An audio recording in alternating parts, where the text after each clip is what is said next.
Chapter 3, Jeddah, Saudi Arabia.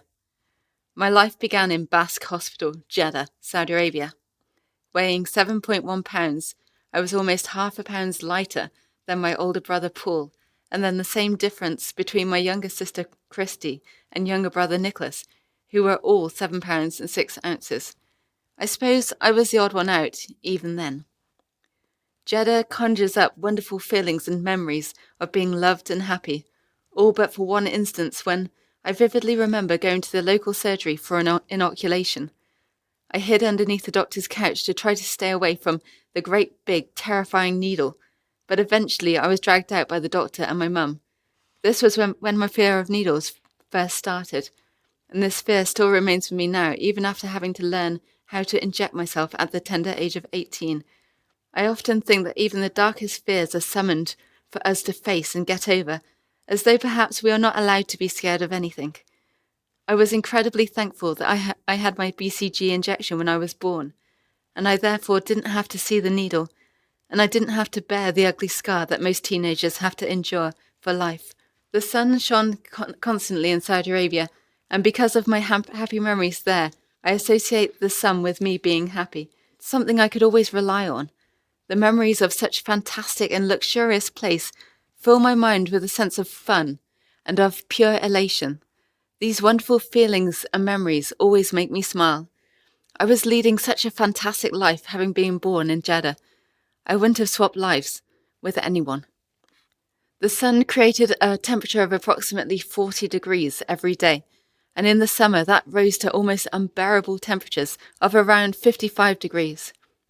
We had to wear sun cream all the time and stay in the shade where possible, but the all-year tan and almost white, shiny blonde hair were an attractive consequence. I feel that the summer's extra heat was just another excuse to go on holiday, which we did every year. As a family, we often travelled to exotic locations such as Bangkok, Greece, Italy and Athens when it was too hot for us in Saudi Arabia. While in Bangkok, we often saw elephant shows and visited rose gardens and other attractions. Watching an elephant show one time, I remember 2 elephants putting their trunks together. Then my mum sat on their trunks, and she was raised up in the air where we took pictures of her terrified face. We also went to camel parades where the camels bent down to the ground so that we could climb on their backs before they stood up. I am surprised none of us fell off. My little brother Nicholas likes snakes, so one day we went to a snake show and a cobra was put around his neck. I was scared for him, as Nicholas was my best friend. We always stayed together all day long. Be careful, be nice, he won't hurt you then. Nicholas loved it all. There was a pool approximately 50 metres away from where we lived, and my parents tried to teach us to swim from an early age.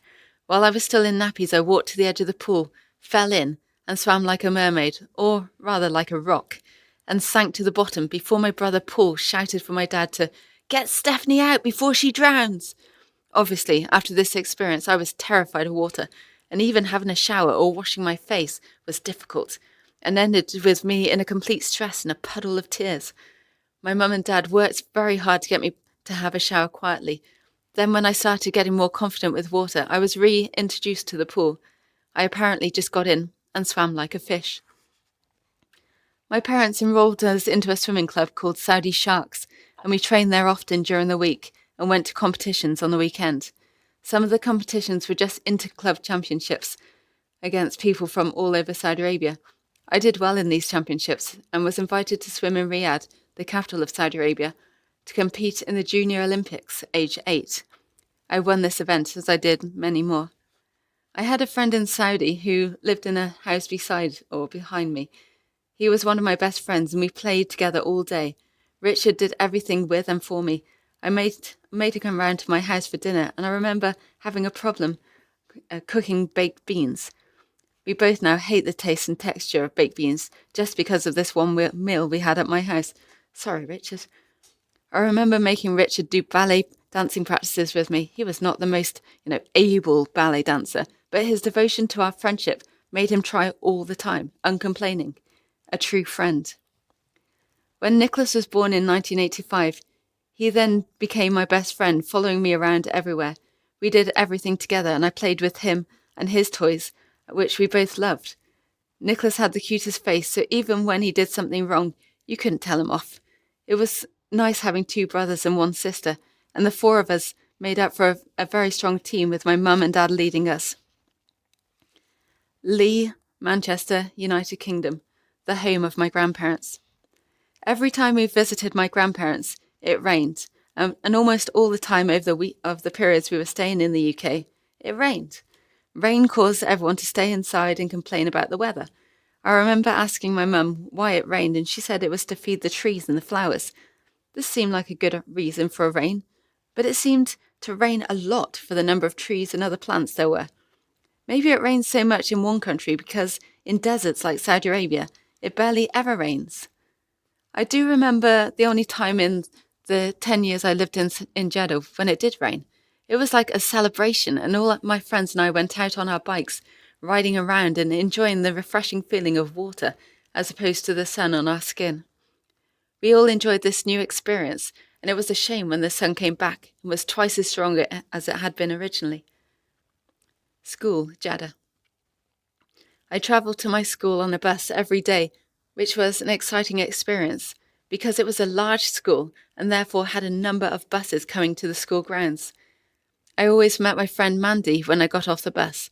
Mandy had only got one leg, so she came into the school by taxi, and she always had her crutches, which were incredibly fun to play with. If Mandy needed to go to the toilet while we were at school, one person had to go with her to the nurse, and the nurse would help Mandy go to the toilet. Whenever I got chosen to take Mandy to the nurse, I felt very proud and important. I loved helping Mandy. I also had many friends from different countries and from different religions. One of my friends was a Muslim, so during Ramadan she couldn't eat in the daylight as it was against her religion. Another friend was from Canada originally, so she told me all about Canada and of the things she did in her summer breaks. Everybody's experiences were very exciting and intriguing, and I felt very privileged to have met so many people from different backgrounds, as I feel it has made me a better person.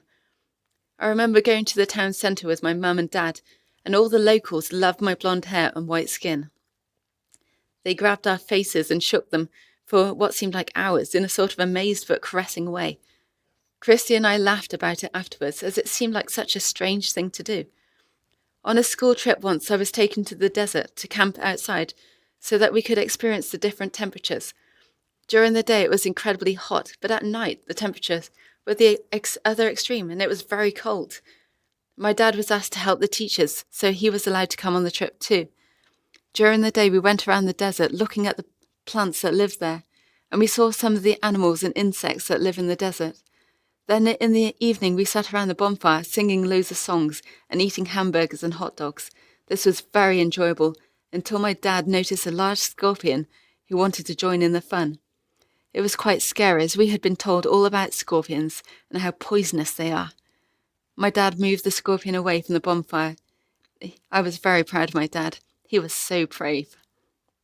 At the age of 9.5, the Gulf War forced my family to give up on this easy tax-free life in the exchange for Great Britain, where people had strange accents and only had occasional holidays.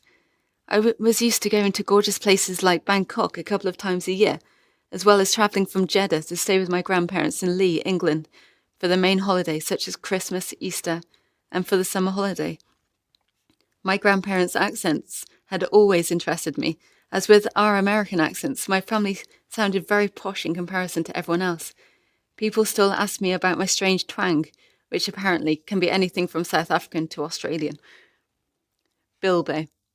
My grandparents owned a Shetland pony called Bilbo, who used to be a gymkhana pony, but who always seemed to be very bad-tempered and hated being ridden or touched. If he got the chance, he would take a huge chunk out of any arm. Bilbo was very vicious, but we still insisted on riding him. These riding experiences always ended up the same way, with each of us galloping around the field holding on for dear life, and then finally being bucked off and landing in the middle of the field crying, while the pony sweetly picking at the sweet grass around us. We never learnt, and every time we were back in Manchester, we would give Bilbo another chance. One of my relatives had a large livery yard with normal horses, which would have been a safer option than trying to stay on Bilbo's back. My cousin Kate is about 3 months older than me, and we got on very well, so I often went to the farm to help out with mucking out the stables and riding the horses. Once while I was there, we were feeding the horses, and Kate's horse, Carlos, decided to bang on the stable door continuously until Kate gave him some lager in his food, an alcoholic horse. I loved these trips to the farm, especially when, on one occasion, Kate had found a horse called Gemma, which she said would be perfect for me to buy. I rode Gemma around the field in front of my dad and led her over a few jumps. She was a wonderful horse and did everything I asked her to do. My dad decided that we were not going to buy Gemma because we had nowhere to keep her, and because I would have to spend too much time looking after her and would not concentrate on my school work or my swimming. I was annoyed that I couldn't have my own horse, but I knew that it was probably better to concentrate on school. Every year for Easter, my grandparents bought us a huge box of mini eggs. These never lasted very long, but they were a wonderful present. My grandparents always had a number of dogs in their house, so we had a lot of fun throwing the eggs for the dogs to catch, as well as eating our own handfuls. During my early years, I decided that I wanted lots of dogs, lots of horses, and lots of mini eggs when I grow up. I had counted on winning the Olympic Games and meeting a very rich guy to marry, possibly Sean Connery, or at least a look-alike. Everything seemed so easy. It was all going to work out as planned. The dreams of a child so fresh and so happy. It is a shame they all had to change for me.